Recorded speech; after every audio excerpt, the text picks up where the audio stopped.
अब यूपीएससी की तैयारी के लिए दिल्ली या इलाहाबाद आने की जरूरत नहीं है, क्योंकि सिविल्स डेली कराने जा रहा है आपकी प्रिपरेशन सीडी यूट्यूब क्लासेस के माध्यम से, जहां हम लेकर आ रहे हैं डेली बेसिस पर करंट अफेयर्स और स्टैटिक पोर्शन के टॉपिक्स, प्रीलिम्स, मेंस और इंटरव्यू को मद्देनजर रखते हुए तमाम वीडियो लेक्चर्स और मेंटरशिप गाइडेंस, वो भी बिल्कुल निशुल्क। हम अपना टाइम इन्वेस्ट करते हैं ताकि आप अपना कीमती वक्त सही जगह सही डायरेक्शन में इस्तेमाल करें। Press the bell icon and subscribe to our channel to follow #CDRituals। नमस्कार दोस्तों, मैं हूं आद्या और स्वागत है आप सभी का सिविल्स डेली के daily current affair analysis program में। तो चलिए शुरू करते हैं आज की खबरों का सिलसिला। देखते हैं क्या है खास हमारे एग्जाम्स के रिलेवेंट पॉइंट ऑफ व्यू से। लेकिन उससे पहले हम थोड़ी सी बात करेंगे। कल मैंने आप लोगों को एक क्वेश्चन दिया था, दैट वाज कि इंडिया में जो है एग्रीकल्चर सेक्टर में कौन से टाइप की अनएम्प्लॉयमेंट सबसे ज्यादा होती है। इसका सही आंसर है हमारा disguised unemployment, and I am very happy that बहुत सारे एस्पिरेंट्स ने हमारा बिल्कुल सही जवाब दिया है हमें, ठीक है, जिनमें से हैं पिंकी कुमारी, धर्मेंद्र, सतीश, मोनू, अमृत, अनूप और सिविल टेक। ठीक है, very good guys, keep it up. But हाँ, एक चीज मैं यहाँ मेंशन करना चाहूंगी पिंकी के बारे में। पिंकी, आपने बहुत ही बेहतर तरीके से पूरे इस क्वेश्चन को अटेम्प्ट किया और ना सिर्फ आंसर बताया है बल्कि उसको भी प्रॉपरली एक्सप्लेन किया है। Very well done to you. ठीक है, तो चलिए शुरू करते हैं आज की खबरों का सिलसिला। देखते हैं सबसे पहली हेडलाइंस क्या है आज की खास। जो हमारी सबसे पहली न्यूज है, हमारे पहले ही न्यूज़पेपर के पेज पर थी, द हिंदू के चिलिका लेक से रिलेटेड 10.74 लाख क्वांटिटी में बर्ड फ्लूक्स की बात की गई है यहाँ पर। ठीक है, जीएस पेपर 3 का ये सब्जेक्ट है, टॉपिक है। और देखिए जो इंपॉर्टेंट है यहाँ पर नोट करना वो ये, अक्सर हमसे पूछ देता है कि लार्जेस्ट ब्रैकिश वाटर लेक कौन सा है, तो वो और कोई नहीं, वो चिलिका लेक है। ये इंपॉर्टेंट है हमारा नोट करना। दूसरी चीज हमारा यहाँ पर ये इंपॉर्टेंट चीज है कि लोकेशन क्या है चिलिका लेक की, कहाँ पर है, तो उड़ीसा में है। अभी हम उस पर बात करेंगे डिटेल में। देखिए क्या होता है, हर साल सर्दियों के मौसम में यानी विंटर्स में माइग्रेटरी बर्ड्स जो है बहुत बड़ी तादाद में अराइव करती हैं हमारे देश में। और स्पेशली जो एरियाज हैं जहां ये आते हैं वो हैं हमारे चिलिका लेक, राइट, देन आपका Asia's largest salt water lagoon और भीतर कनिका, ठीक है, the second largest mangrove forest in India, जो कि स्थित है वेस्ट बंगाल में सुंदरबंस में। ठीक है, तो ये कुछ एरियाज ऐसे हैं स्पेशली बे ऑफ बंगाल के आसपास जहां पर भारी मात्रा में जो बर्ड्स हैं वो आती हैं। और देखा जाए तो 3 पिनटेल स्पीसीज ऑफ डक्स के बारे में बताया गया है आज की न्यूज में, जो कि नर्दर्न पिनटेल हैं। ठीक है, इनकी क्वांटिटी भी आपको बताई गई है, 1,72,285। देन गढ़वाल हैं 1,53,985, एंड देन यूरेशियन विजन है 1,50,843। इन्हें काउंट किया गया है for over 1 lakh in this years count. ठीक है, तो एक बहुत ही अच्छा नंबर जो है ये है, बट यस स्टिल इसमें कहीं ना कहीं डिक्रीज देखा गया है। अब हमारा एक सर्वे आता है, वाटर बर्ड स्टेटस सर्वे 2022। ये कंडक्ट हुआ चिलिका में, जहां पर ये पाया गया कि भाई 10.74 लाख माइग्रेटिव बर्ड्स जो हैं, वाटर बर्ड्स जिन्हें हम कहते हैं, ये आई। और इनमें से 76 वेटलैंड डिपेंडेंट स्पीसीज थी जिन्हें काउंट किया गया इंटायर लगून एरिया में। ओके, सेंसस जो है वो जॉइंटली अंडरटेकन होता है किसके द्वारा? पहला नंबर है हमारा Orissa state wild life organisation, और दूसरा जो पार्टी है वो है चिलिका डेवलपमेंट अथॉरिटी, जिसे हम CDA भी कहते हैं। और तीसरी जो पार्टी है उसका नाम है दी बॉम्बे नेचुरल हिस्ट्री सोसाइटी। यानी 3 ऑर्गेनाइजेशंस मिलकर जो है ये इनिशिएटिव करती हैं, ये पूरा सेंसस जो है उसका काम देखती हैं। और वो कौन सी, ये इंपॉर्टेंट है, क्यों इंपॉर्टेंट है मैं ये भी बता देती हूँ आपको। प्रीलिम्स लेवल पर जब आपको इस टॉपिक से रिलेटेड क्वेश्चन आएगा ना, तो क्या करेगा, 2 नाम सही दिए होंगे, एक नाम गलत कर देगा। ठीक है, MCQ अगर आप फॉलो कर रहे हो तो वहां पर मैं लगातार ऐसे क्वेश्चंस आपको दे रही हूँ जहां पर इंटरचेंज जो करते हैं वो भी मैं आपको इंडिकेट करती हूँ, और कैसे उन क्वेश्चंस को सही करना है ये भी बताती हूँ। तो इसलिए ये जो है नाम जो है ये इंपॉर्टेंट है, नोट्स में अपनी मेंशन जरूर कर लीजिएगा। ठीक है, अच्छा, ये जो पूरा सर्वे सेंसस हुआ है, ठीक है, जिसमें ये 10.74 लाख का जो पूरा टोटल नंबर ऑफ फोक्स को देखा गया है, इसमें एक मार्जिनल डिक्रीज पाया गया है, ठीक है? जो भी स्पीसीज आई हैं, नदर्न शोलवेयर हो गई, टफ्टेड डक हो गई, रेड क्रेस्टेड पॉकार्ड हो गया, इन सब की क्वांटिटी में एक मार्जिनल डिक्रीज पाया गया है। हालांकि जो इनकी पॉपुलेशन है नदर्न पिनटेल की, उनके में थोड़ा सा इंक्रीज है, एंड कॉमन कूट और कॉमन पोकाट में भी हल्का इंक्रीज देखा गया है। तो ये इंक्रीज और डिक्रीज भी एक बार आप देख लेना, ठीक है? इस साल जो ग्रेटर फ्लेमिंगो काउंट है वो हाईएस्ट रहा है इन दी लास्ट डिकेड, यानी 10 वर्षों में इस वर्ष जो ग्रेटर फ्लेमिंगो का जो आंकड़ा है वो सबसे हाईएस्ट रहा है। एक ये भी चीज नोट डाउन कर लीजिएगा। अच्छा, ये जो बर्ड्स हैं ये कहाँ से आती हैं उसको भी देख लेते हैं। तो ये ज्यादातर आती हैं साइबेरियन रीजन से, Afghanistan, Iran, Iraq, Himalayan region और सेंट्रल यूरोपियन रीजन से, ठीक है? तो कहाँ से ये बर्ड्स इंडिया में आ रही हैं वो भी हमें पता चल गया। चिलिका जो है वो एशिया का लार्जेस्ट और वर्ल्ड का सेकंड लार्जेस्ट लगून माना जाता है। Another important information. दूसरी चीज की लार्जेस्ट विंटरिंग ग्राउंड है ये, ठीक है? किसके लिए? माइग्रेटरी बर्ड्स के लिए, इंडियन सब कॉन्टिनेंट, ओके? और ये बहुत सारे जो पक्षी हैं उनके लिए ये दूसरा सेकंड होम भी कहलाता है।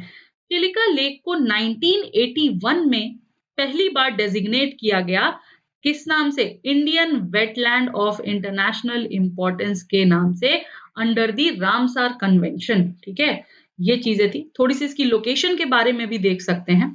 तो देखिए ये है हमारा पुरी, राइट? और ये एरिया जो है हमारा, ये आता है हमारा किसके अंदर? उड़ीसा के अंदर। और ये जो आप मैप देख रहे हो ना, ये है हमारा चिलिका लेक, ओके? राइट? ये सारा एरिया हमारा बे ऑफ बंगाल है, ओके? तो इसकी लोकेशन इंपॉर्टेंट है, लोकेशन देख लीजिए। पूछ सकता है कि इसके आसपास कौन से एरियाज हैं, इसलिए भी ये इंपॉर्टेंट है। दूसरी चीज जो भारी मात्रा में देखी जाती है, अट्रैक्शन जो माना जाता है चिलिका लेक में, वो है हमारी इरावदी डॉल्फिन्स का, ठीक है? इन्हें अक्सर देखा जाता है। क्वेश्चंस भी पूछे गए हैं डॉल्फिन्स के ऊपर हमारे पास्ट ईयर एग्जाम्स में यूपीएससी के, ठीक है? और लार्ज नलाबना आइलैंड जो है, फॉरेस्ट ऑफ रीड्स जिसे हम कहते हैं, वो लगभग 16 स्क्वायर किलोमीटर का एरिया है, लगून एरिया है बेसिकली, और उसे एक बर्ड सैंक्चुरी जो है डिक्लेयर किया गया था। कब? 1987 में। और एक बहुत फेमस टेम्पल भी यहाँ पाया जाता है, वो है काली जय टेम्पल, ठीक है? देखिए टेम्पल इसलिए इंपॉर्टेंट क्योंकि कई बार क्या होता है ना, जो हमारी न्यूज है उस न्यूज से डायरेक्ट रिलेटेड आपसे फ्लेमिंगो का आंकड़ा नहीं पूछेगा, राइट? जो डक्स आए हैं उनका नंबर नहीं पूछेगा, माइग्रेटरी बर्ड्स का जो 10.74 लाख न्यूमेरिक वैल्यू है वो नहीं पूछेगा। लेकिन हाँ, उस प्लेस से रिलेटेड कोई भी इंपॉर्टेंट आर्ट एंड कल्चर की चीजें पूछ देगा, किसी और एनिमल के बारे में पूछ देगा, इसलिए हमें ये समझना जरूरी है, ठीक है? दूसरी चीज मैंने आपको बताई दी कि भारत जो है वो टेम्पररी होम माना जाता है माइग्रेटरी बर्ड्स के लिए।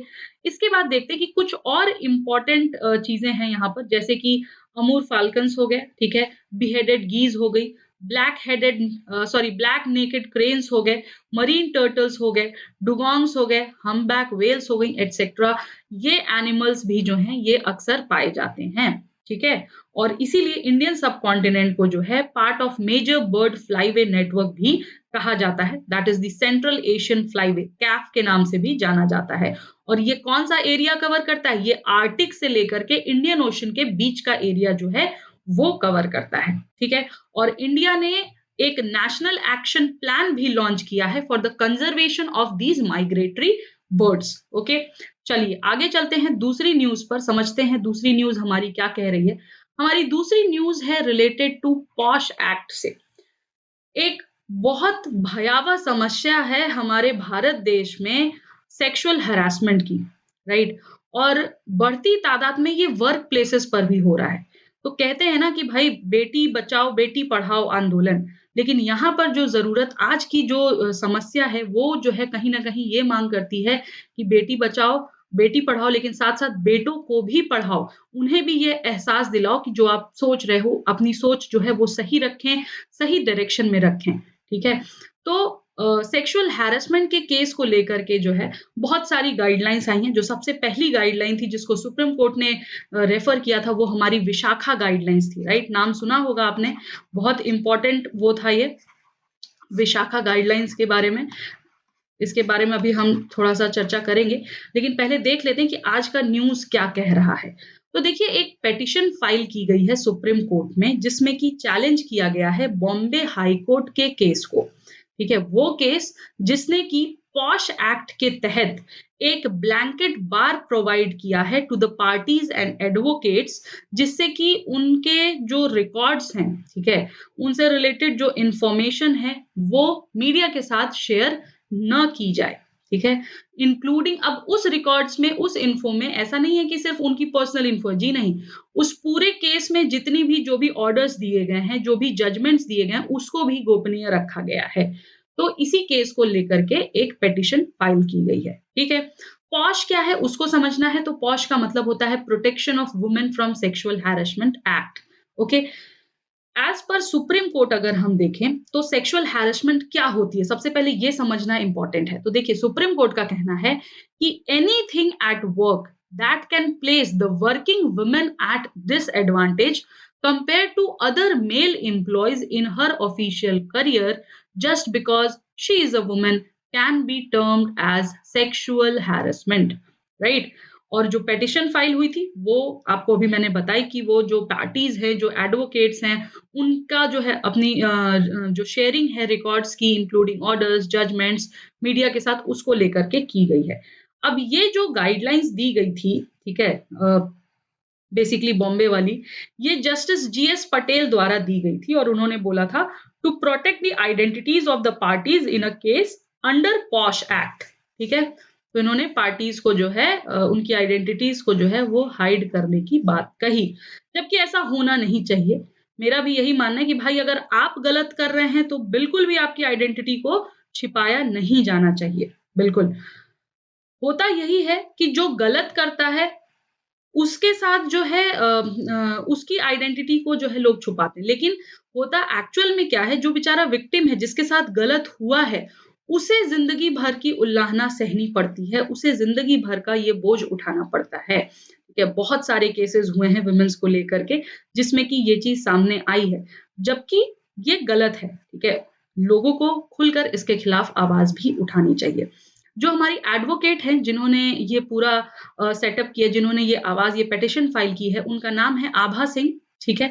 उन्होंने आर्ग्यू किया है कि भाई एक सिंगल बेंच का जो फ्लैग है, जो उन्होंने जो गड़बड़ की है, ये कि there were no set guidelines to protect identities of the victims even from a accidental disclosure.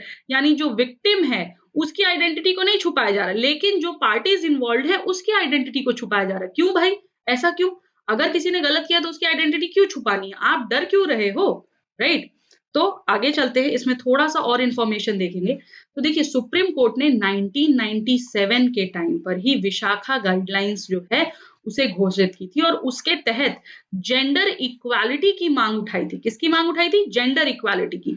कौन से आर्टिकल्स के अंडर? आर्टिकल 14, आर्टिकल 19 और right to life under article 21। ये 3 आर्टिकल्स जो हैं, इन्हें याद कर लो आप और जब भी मेंस में आंसर लिखना, do not forget to quote them.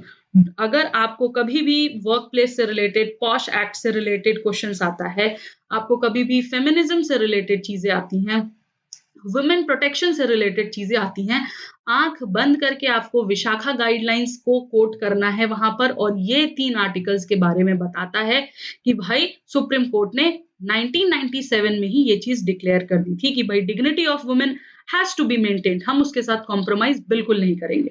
ठीक है? उसके बाद जो लेजिस्लेचर फॉर्मुलेट हुआ था जिसे हम आज की डेट में पॉश एक्ट के नाम से जानते हैं, that is sexual harassment of women at work place, prevention, prohibition and रीएड्रेसल।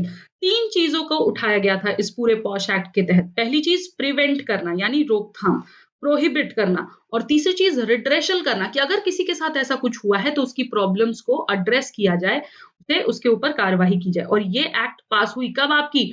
2013 में। 1997 के बाद 2013 में हो रही है। खुद में ही कितना बड़ा टाइम गैप है आप देखो, ठीक है? और ये जो एक्ट है हमारी पॉश एक्ट है, ये ऐसा नहीं कि ये सिर्फ़ गवर्नमेंट सेक्टर को या सिर्फ़ ऑर्गेनाइज़्ड सेक्टर को कवर कर रही है, जी नहीं। Both organised as well as unorganise sector को जो है यहाँ पर कवर किया जाता है। और जो स्टैट्यूट है ये अप्लाई होता है to all the government bodies, to all the private bodies, public sector organisations, NGOs, organizations carrying out commercial, vocational, educational, entertainment, industrial, financial activities, hospitals, etc. वो कोई भी जगह जहां पर काम हो रहा है वो एक सर्टिफाइड ऑर्गेनाइजेशन है, उन सभी ऑर्गेनाइजेशंस में ये हो रहा है। अब एक बहुत बड़ा जो है यहाँ पर ड्रॉबैक है। ड्रॉबैक क्या है? इसमें एग्रीकल्चर सेक्टर इंक्लूडेड नहीं है, राइट? फिर दूसरा जो आपके हाउस होल्ड वर्कर्स हैं वो भी इंक्लूडेड नहीं है, तो ये एक बहुत बड़ा ड्रॉबैक है। मेरा ये मानना है कि भाई ये भी इंक्लूड होने चाहिए। जब तक ये इंक्लूड नहीं होगा, ओवरऑल चीजों को मान्यता नहीं मिलेगी, ओवरऑल प्रोटेक्शन नहीं आएगा और हर व्यक्ति, हर औरत जो है इसका कहीं ना कहीं किसी ना किसी एरिया में शिकार जरूर बनेगी। ठीक है। दूसरी चीज, इंपॉर्टेंट फीचर इस एक्ट का ये है कि जब इसे सेटअप किया गया था तो इसी में एक इंटरनल कंप्लेंट्स कमिटी का भी गठन हुआ था और ये कमिटी इसलिए सेटअप की गई थी सो दैट हर ऑफिस में, हर ऑर्गेनाइजेशन में या इंस्टीट्यूशन में जहां पर 10 से ज्यादा एम्प्लॉयज हैं वहां पर ऐसी एक कमिटी फाइल की जाए, एक कमिटी बनाई जाए जहां पर लोग खुलकर अगर उनके साथ कुछ भी बुरा हो रहा है तो वो उसके खिलाफ रिपोर्ट दर्ज करा सकें, कंप्लेन दर्ज करा सकें। ठीक है। और कोई भी महिला जिसके साथ, जो कि अग्रीव्ड महिला है, वो फाइल कर सकती है रिटन कंप्लेंट टू आईसीसी या LC from 3 months from the date of incident and in case of series of such incidents within 3 months from the last such incident. यानी 3 महीने का टाइम पीरियड है। ये नहीं कि भाई आप 2 साल के बाद सोकर उठो और जगो कि नहीं साहब हमारे साथ गलत हुआ था। जी नहीं, 3 महीने के अंदर अंदर आपको कंप्लेंट फाइल करनी है यहाँ पर। ठीक है। तो ये थी हमारी पॉश एक्ट से रिलेटेड इंपॉर्टेंट खबर। देखो, प्री से रिलेटेड ये खबर इंपॉर्टेंट है बट कहीं ज्यादा इस पूरी न्यूज का जो रोल है वो मेंस एग्जाम में है। मेंस एग्जाम में क्यों? क्योंकि मेंस एग्जाम में हमें लिखना होता है, हमें कोट करना होता है, राइट? तो इसलिए मेंस एग्जाम पर्सपेक्टिव से अगर हम देखें तो ये ज्यादा इंपॉर्टेंट है। नोट डाउन कर लीजिएगा। प्रीलिम से रिलेटेड जो इसके फैक्ट्स मैंने आपको बताए हैं वो भी नोट डाउन कर लीजिएगा। ठीक है। और आपकी क्या राय है इस पूरे मुद्दे पर, प्लीज हमें कमेंट सेक्शन में लिखकर जरूर बताइएगा कि आपका क्या मानना है कि ये जो मुद्दा उठा है उसके बारे में आपकी क्या सोच है। ठीक है। तीसरी जो हमारी न्यूज है वो है म्यांमार और म्यांमार में चल रहे सिविल वॉर से रिलेटेड। ठीक है। अब म्यांमार का क्या सीन है कि म्यांमार में आपको पता होगा मिलिट्री कूप हुआ था अभी कुछ टाइम पहले ही। तो जो आप तस्वीर देख रहे हैं ये कंबोडियन फॉरेन मिनिस्टर हैं। ठीक है। और एट प्रेजेंट एशियान की जो चेयर है वो कंबोडिया के पास है, राइट? तो एशियान क्या है, सबसे पहले तो हम ये समझ लेते हैं। तो एशियान जो है वो हमारा association of south east Asian Nations है, जो कि एक रीजनल ऑर्गेनाइजेशन है which was established to promote political and social stability amid rising tensions among the Asia Pacific's post-colonial states। ठीक है। मोटो क्या है एशियन का? एशियन नेशंस का मोटो है one vision, one identity and one community.